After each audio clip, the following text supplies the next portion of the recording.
한 여인이 그림같이 경치 좋은 그 시골 마을을 여행하고 있었어요. 호숫가 통나무 집 앞에 어떤 한 흔들 의자에 한 어르신이 편안하게 앉아 계셨습니다. 그래서 아가씨가 노인에게 가서 이제 물어봤어요. 아, 어르신 표정이 참 행복해 보이시네요. 혹시 행복하게 지내는 비결이 뭐예요? 그랬더니 그 어르신이 뭐라고 대답하냐면 좀 이상한 답변을 하십니다. 저는요, 매일 담배를 3갑씩 핍니다. 그리고 술을 물 대신 마시고요. 기름진 음식을 막 즐겨 먹고 운동은 전혀 안 하고 하고 싶은 대로 하고 편하게 쉬니까 참 행복하네요. 이런 얘기를 해요. 놀란 아가씨가 물어봤어요. 아, 어르신 대단하시다고. 올해 연세가 어떻게 되셔요? 근데 어르신이 뭐라고 했냐면 올해 36이에요. 이렇게 얘기합니다. 무슨 얘기죠? 노안인 거죠, 노안. 절제하지 않고 살면 얻는 건 있죠. 또 잃는 게 있습니다. 사람들이 자기 마음대로 살면 행복할 수 있습니다. 기분 좋고. 근데 상실되는 게 있어요. 저도 다 아시겠지만 제가 우리 교회 부임하고 6년 동안 한 14kg 정도가 쪘어요. 근데 6년째 제가 계속 다이어트를 하고 있습니다. 언제 하고 있습니까? 내일 하고 있어요. 내일. 이게 6년 동안 안 돼요. 다이어트 하면 건강에 좋은 거 다 알아요. 근데 왜 못하죠? 힘들어요. 배고픔이 힘들고 꾸준히 시간 내서 운동하는 게 쉽지 않아요. 머리로는 알고 있는데 이 결단이 잘 안 됩니다. 그래서 우리 사람들은 자꾸 합리화를 하게 돼요. 저도 이런 생각을 해봤어요. 어느 정도 하다 보니까 이게 목회자는 좀 후덕해 보여야지. 이제 그런 생각하니까 살 빼고 싶은 욕망이 사라져요. 아마 제가 다른 직업 가졌으면 어땠을까요? 똑같았을 겁니다. 사람들은 자기 형편에 맞게 합리화를 하게 돼 있어요.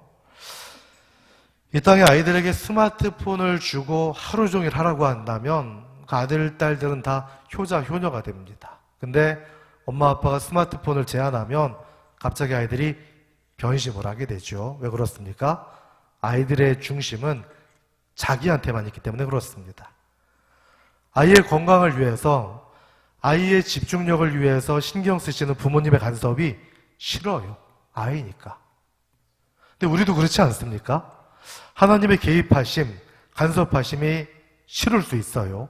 힘들 수 있고. 그러나 성장하려면, 우리가 성숙하려면 하나님 뜻에 맞춰야 된다는 거죠. 자, 오늘은 예레미야를 살펴보겠습니다. 구약의 수많은 선지자 가운데 예레미야는 특별히 별명이 있는데 어떤 별명이냐면 제목에도 나와 있어요. 누구라고요? 예레미야는 눈물의 선지자라고 불렀습니다. 정말로 예레미야는 비운의 선지자였어요. 남유다 왕국이 멸망할 때 이제 예레미야는 진짜 하기 싫었던 하나님의 말씀을 억지로 선포해야 되는 그런 사명을 받았습니다. 그러니까 예레미야가 너무 싫어가지고 하나님에게 이제 순종하지 않으려고 했는데 결국 순종을 하게 됐어요. 그 비운의 메시지가 뭐냐면 이런 얘기입니다.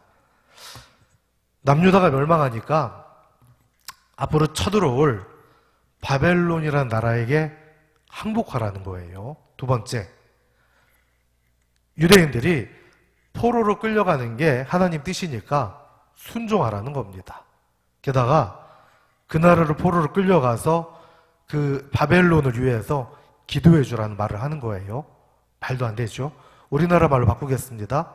구한말 때 일본한테 망하는 게 하나님 뜻이니까 망해야 된다는 얘기고요. 일본의 포로로 끌려가는 게 하나님 뜻이라고요. 게다가 일본을 위해서 기도하라는 게 하나님 뜻이랍니다. 이런 얘기를 하면 누가 좋아하겠어요? 아무도 안 좋아하죠. 예레미야는 가는 데마다 많은 어려움을 겪었어요. 하나님의 메시지를 전해야 되는 갈등이 있었는데 순종하자마자 막 동족들이 예레미야를 배신자 막 잡아 죽이려 하고 핍박하니까 예레미야는 너무나 힘든 그야말로 눈물 마를 날이 없었습니다. 최근에 저희가 계속 비슷한 말씀을 계속 보고 있어요. 그러니까 저희가 이사야에서도 비슷한 말씀을 들었는데 이사야부터 구약 끝까지요. 내용이 굉장히 흡사하고 중복됩니다. 이런 내용이에요. 아무리 다윗의 후손이라 할지라도 하나님 앞에 불순종하고 믿음이 없어지면 심판하겠대요. 근데 유대인들이 회개하면 회복시켜주겠다는 그 말씀을 앞으로 끝까지 좀 들으셔야 됩니다. 말라기까지 그런 얘기예요. 상황에 따라 조금씩 다르지만 이제 동일한 내용이 반복됩니다. 엄밀하게 말씀드리면 이게 성경적 진리 맞습니다. 이게요, 2000년, 3000년 전에 쓰여진 말씀이기도 하지만 오늘 우리한테도 해당되고요. 100년 뒤, 200년 뒤 우리 후손들에게도 해당되지 않겠어요? 사실 100년, 200년 뒤에 대한민국 운명은 제가 모르겠습니다. 근데 100년 뒤든 200년 뒤든 분명한 건 하나님의 안에 있는 백성들에겐 어려움이 있어도 구원의 길이 열릴 거고요. 밖에 있는 사람은 아무리 호의호식해도 구원의 길이 닫힐 겁니다. 할렐루야. 이게 하나님의 말씀이라는 거예요. 이사야 활동 시기는 기원전 대략 8세기쯤으로 활동했고요. 예레미야하고는 한 100년 정도 차이가 납니다. 예레미야는 유다 멸망 직전에 활동을 시작해가지고 멸망하는 걸 직접 눈으로 본 사람이에요. 한 40년 동안 활동했습니다. 이사야보다 더 생생했을 거예요. 예를 들어 이런 거예요. 우리나라 임진왜란 한 10년 전쯤에 우리가 잘 알고 계시는 그 율곡 이이가 어떤 특별한 제도를 주장했잖아요. 많이 들어보셨어요? 10만 명의 군인을 양성해야 된다. 10만 양병설을 한 10년 전쯤에 주장했습니다. 그리고 나서 1년, 2년 있다가 율곡 이이가 이제 돌아가셨어요. 율곡이 죽고 나서 한 8년 뒤에 임진왜란이 발생했습니다. 10만 명 군인을 양성 못했으니까 막 쑥대밭이었죠. 이율곡이 안타까웠겠지만 정말 더 안타까웠던 건 누구였습니까? 임진왜란 중에 혼란을 당했던 민초들이었죠. 지금 예레미야 마음이 이런 마음일 거예요. 한 100년 전쯤에 이사야를 통해서 충분히 예언된 말씀을 다 알고 있는데 사람들이 신경을 쓰지 않습니다. 예레미야가 동일한 말씀을 선포합니다. 근데 그 일이 직접 이루어지는 걸 눈으로 보는 거예요. 너무나 속상하고 아팠겠죠. 저희들이 앞으로 이제 구약 후반부에 계속될 반복될 내용이기 때문에 시대적 흐름을 잠깐 더 살펴볼게요. 남유다 왕국이 기원전 586년에 완전 멸망했는데 기원전 612년에 지긋지긋하게 유대인들을 괴롭히던 아수르가 망했습니다. 바벨론에게. 근데 바벨론이 불과 한 100년 전만 해도 신흥 강국이 아니었어요. 제가 예전에 설교했는데 히스기야 왕이 병들었다가 나왔을 때 바벨론에서 사신을 보냈잖아요. 그때는 이스라엘이 더 강한 나라, 바벨론은 약한 나라였어요. 그때 얼마나 히스기야 왕이 기분이 좋았던지 바벨론 신하들을 막 데리고 다니면서 보물 창고 보여주죠. 또 군인 창고 보여주죠. 구석구석 다 보여줬습니다. 왜 보여줬을까요? 아수르하고 대항해야 되는데 이 바벨론이란 나라가 자기한테 문병으로 오니까 힘을 합치려고 동맹국이라고 생각해가지고 잘해줬어요. 근데 그들을 돌려보낸 후에 이사야가 막 화를 냅니다. 하나님께서 이 히스기야 왕의 잘못된 모습을 보시고 그가 보여줬던 성전의 보물들, 무기, 이 모든 것들을 빼앗길 거라고 예언해요. 또 예언할 때 뭐라고 하냐면 왕의 후손들, 왕손들이 환관이 될 거라고 예언을 합니다. 근데 거기에 단서가 하나 달려요. 지금이 아니라 히스기야 생전에는 안 하겠다. 이렇게 얘기했더니 히스기야가 굉장히 기뻐하고 평안하다고 이제 하나님 앞에 감사하며 회개하지 않았어요. 근데 그랬던 바벨론이 100년 정도 지나서 힘이 생기니까 아수르를 무너뜨렸고 이제는 아수르보다 훨씬 무시무시한 존재가 됐습니다. 우리가 많이 들어보셨던 느부갓네살 왕이 3번이나 공격하는데 잠깐 화면 좀 잠깐 보여주세요. 헷갈리시니까 제가 이렇게 간단하게 정리했습니다. 자, 기원전 605년에 그 아수르를 물리쳤던 그 바벨론의 느부갓네살 왕이 유대인을 침공해요. 불과 아수르를 무너뜨리고 7년밖에 안 지났습니다. 언제는 같은 동맹국이라고 생각했는데 국제정세가 이렇게 비정합니다. 쳐들어와서 성전에 있는 기구 일부를 가져갔고 일부의 고위족, 귀족들을 데려가요. 포로로. 이걸 1차 포로라고 하는데 많은 사람 가운데 대표적인 사람이 다니엘, 그 세 친구들입니다. 그 다음 2차 침공은 언제 일어났냐면 기원전 597년이에요. 한 7, 8년 지나서 또 쳐들어왔습니다. 이번에는 느부갓네살이 조금 더 가혹하게 쳐들어와가지고 성전 기물을 싹 가져가고 보물, 왕도 납치해갔고요. 여러 명의 왕비들도 끌려갔고 왕의 엄마까지도 끌려갈 정도로 유대인들이 속수무책으로 당했습니다. 물론 이 왕은 데려갔다가 풀어줘요. 다수의 지도자, 용사 몇만 명을 끌고 갑니다. 이때 끌려간 게 2차 포로인데 에스겔, 모르드게가 대표적인 사람들이에요. 그 다음 3차 침공은 언제 있었냐면 그로부터 한 9년 정도 후에 이번에 기원전 588년 한 10년 정도 지났네요. 이번엔 본격적으로 바벨론의 대군을 끌고 와서 예루살렘 성을 한 30개월 정도 포위하고 이 성벽 자체를 봉쇄한 게 한 18개월 정도 봉쇄합니다. 이때는 우리가 많이 들어보셨어요. 성경에 나와 있는 최악의 상황. 부모님이 자녀를 잡아먹어야 되고 서로 제비 뽑아서 오늘은 옆집에 잡아먹고 내일은 딴 사람 잡아먹고 내 차례 되니까 숨겼다가 서로 이제 고소하는 이런 일이 있었어요. 다른 기록 찾아보면 어떤 정도였냐면 사람의 시체가 없었답니다. 왜 그럴까요? 먹어야 하니까요. 심하게는 사람들이 연약하거나 이 노인들이 지나가면 마치 우리가 그 짐승을 잡아먹듯이 사람을 끌고 가서 잡아먹었대요. 그러니까 얼마나 흉흉했겠습니까? 너무나 힘든 상황이었어요. 그리고 멸망당했죠. 느부갓네살이 얼마나 화가 났는지 그 사령관을 시켜가지고 예루살렘을 초토화시키는데 다른 기록 보면 성경에 자세히 안 나옵니다. 기록 보면 전부 다 싹 다 죽여버려요. 다 불태우고 그리고 그때 영원히 없어지지 않을 거라는 솔로몬 성전이 완전히 무너지는 그런 일을 겪게 됩니다. 됐습니다. 그래서 예레미야 이후에는 이런 시대적 배경이 계속 유지되고 있다는 거 한번 생각해 주시기 바랍니다. 예레미야가 이 상황에서 유대인들에게 말씀을 선포하는데 잘 속된 표현으로 먹히지가 않아요. 유대인들이 듣고 싶지 않아요. 우리나라 국민도 마찬가지 아닙니까? 뭐 북한의 핵기업에 대해서 얘기하면 저부터도 듣고 싶지 않고 경제 어렵다고 하면 별로 좋지 않아요. 우리나라가 앞으로 괜찮아질 겁니다. 자꾸 장밋빛 얘기를 듣고 싶어요.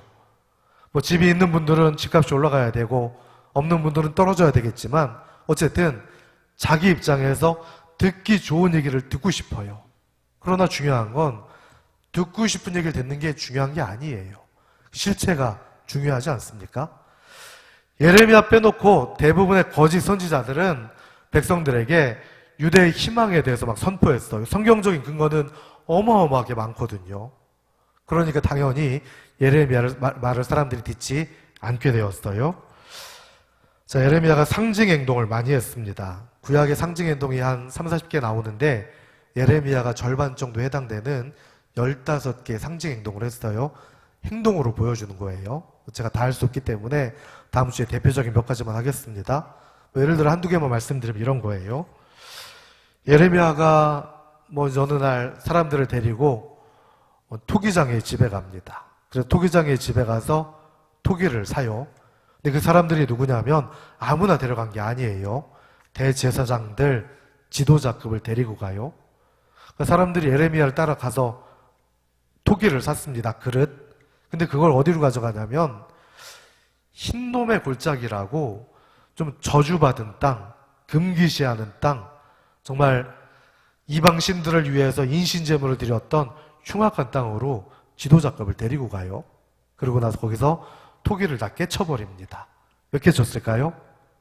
유대인들이 이렇게 될 거라는 거죠. 그랬더니 막 제사장들이 화가 났어요.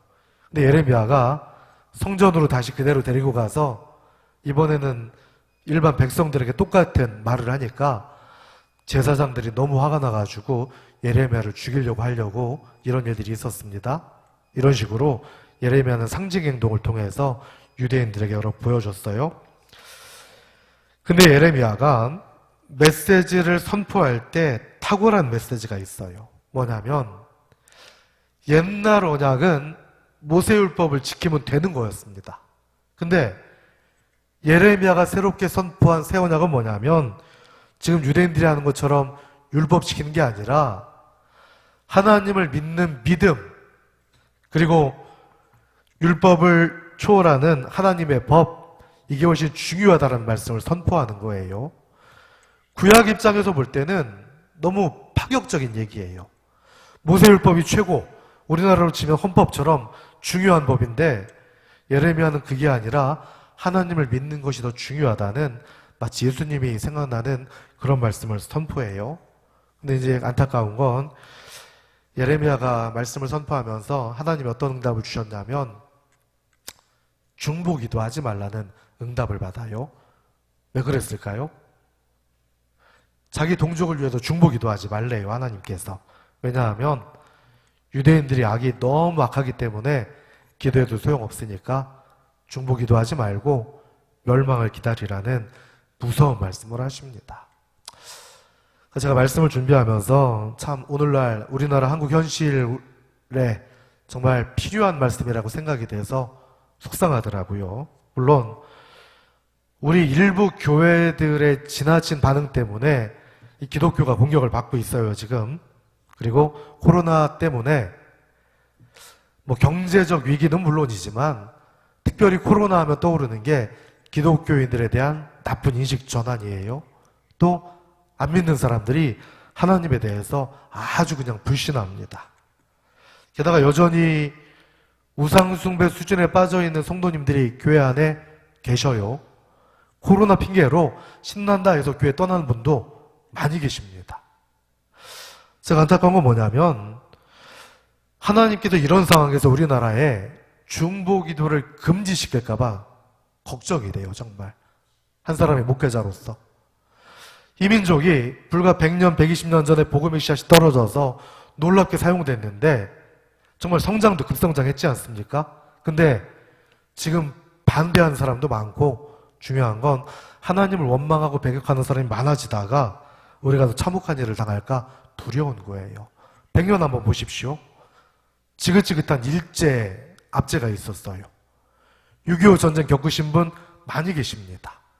정말 우리나라가 경제적 발전을 통해 가지고 그나마 세계 선진국 대열에 올라간 게 거의 90년대잖아요. 기껏 30년 동안 잘 살았는데 지금 우리나라 미래는 잘 모르겠어요. 다른 거 모르겠는데 하나님께서 중보기도 하지 마라. 대한민국은 결국 여러 심판을 당해야 된다. 이런 말씀하실까봐 너무너무 속상해요. 그래서 우리는 이런 상황에서 우리 사명이 참 중요합니다. 할렐루야. 우리 사명이요, 세상 사람들과 이렇게 다투는 것도 아닙니다. 우리 사명이 세상 사람들과 여전히 친절하게 생활해야 되고요, 민족을 위해 기도해야 되고 성실한 땀을 흘리는 게 우리 사명이에요. 세상 사람들 안에서 구별돼 살아가지만 그들과 단절되는 게 아니라 함께 어울려 살아가면서 빛된 역할을 감당해야 되는데 쉽지 않아요. 다이어트 같이 아무것도 아닌 것도 어려운데 그렇게 빛된 사명의 삶을 사는 게 어렵습니다. 그러나 그렇게 살아야만 하나님께서 이 나라 민족을 기억하셔요. 이 세상에는 의인이 저절로 생기지 않습니다. 수많은 시련과 성장을 통해 만들어져요. 예전에 욥도 그랬고 예레미야도 그러는데 너무 힘들어서 자기가 태어난 걸 막 저주할 정도였습니다. 욥이 뭐라고 했어요? 차라리 엄마 뱃속에서 죽어서 태어났더라면, 아니 차라리 잉태되지 않았더라면, 차라리 세상에 안 나왔으면 좋았을 텐데 이런 고백을 했잖아요. 예레미야도 지금 핍박을 당하니까 차라리 내가 생일이 없었으면 좋았을 걸, 이제 이런 고백을 하기도 합니다. 이 세상도 사실 부모님 잘 만나면 자식의 출세가 보장될까요? 그렇지 않아요. 그런 논리라면 재벌가 자녀 같은 경우는 최고의 조건일 겁니다. 근데 재벌가 자녀는 스트레스가 없을까요? 있을 것 같아요.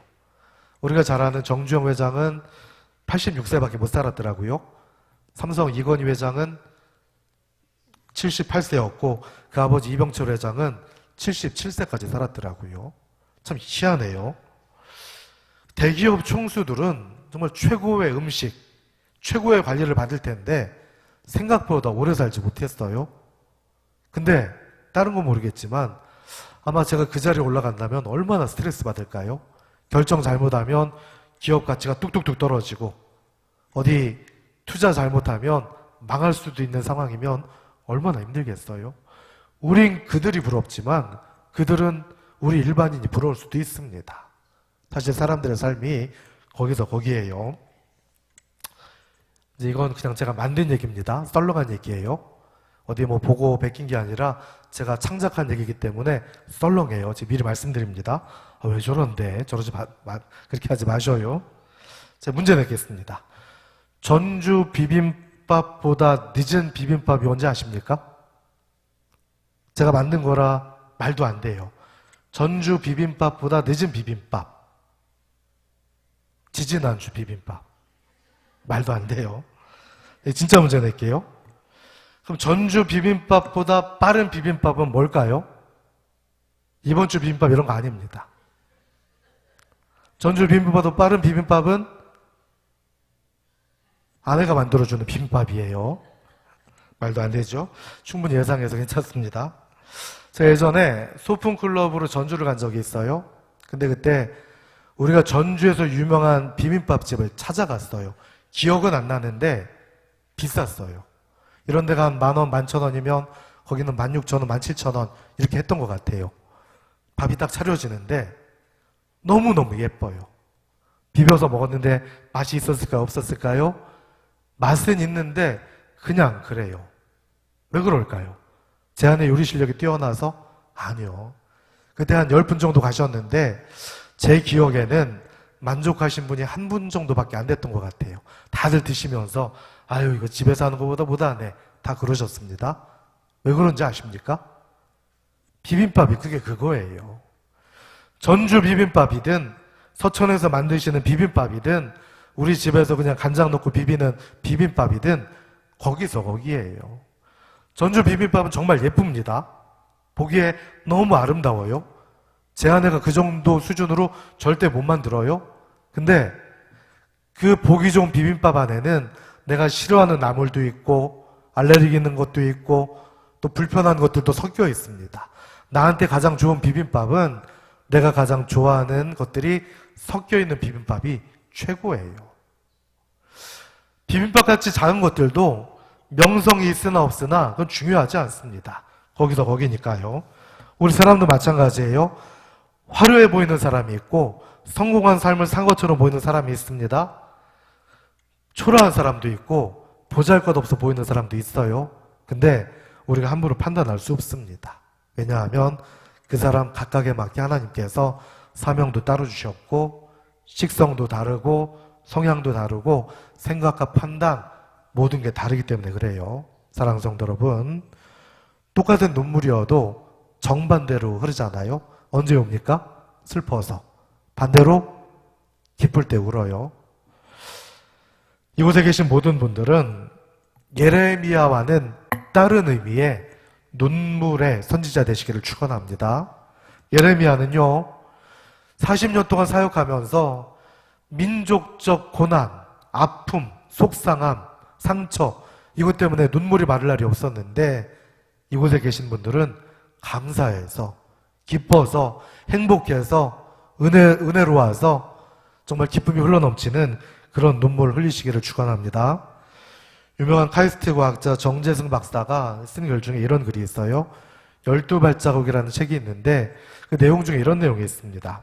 사람들이 열심히 놀이에 집중하면 도파민이라는 호르몬이 나와요. 그래서 희열을 느낀대요. 근데 놀랍게도 누군가 괴롭힐 때도 똑같은 장소에서 도파민이 나와가지고 희열을 느낀답니다. 무슨 얘기예요? 봉사하면서 희열을 느껴도 그 사람이나 사람을 괴롭히면서 희열을 느끼는 사람이나 생성되는 희열이 비슷하다는 거예요. 참 신기하지 않습니까? 어떤 사람들은 삶을 살아가면서 막 불평불만, 불만족, 투덜거리고 막 부정적이고 이런 사람이 있는데, 어떤 사람은 똑같은 삶을 살아가는데 희망을 발견하고 감사하고 기뻐하는 사람이 있습니다. 누구 탓일까요? 부모님 탓입니까? 우리 부모님이 그런 성향을 물려줘서? 우리 아내가 남편이 안 도와줘서? 자식이 속을 새겨서? 아니에요. 하나님께서 우리에게 무한한 기회를 주시는데 결정하는 것은 우리에게 달려있다는 거죠. 예레미야는 눈물을 흘렸는데 슬픔의 눈물이었죠. 우리는 하나님 앞에서 기쁨의 눈물을 흘리면서 각 가정에서 선지자 되시기를 축원합니다. 어떤 가정은 기대가 안 되는 가정도 있을 수 있습니다. 물질적인 압박, 건강, 가족 간의 불화, 또 자녀가 속썩이고 도무지 답이 안 보이는 가정이 있어요. 반대로 희망찬 가정도 있습니다. 근데 그 일이 어떻게 될지는 아무도 모르거든요. 틀림없는 건 현재 상황에서 절망하고 또 좌절하는 사람보다는 하나님 앞에서 간구하고 기대하는 사람의 삶이 반드시 바뀔걸요.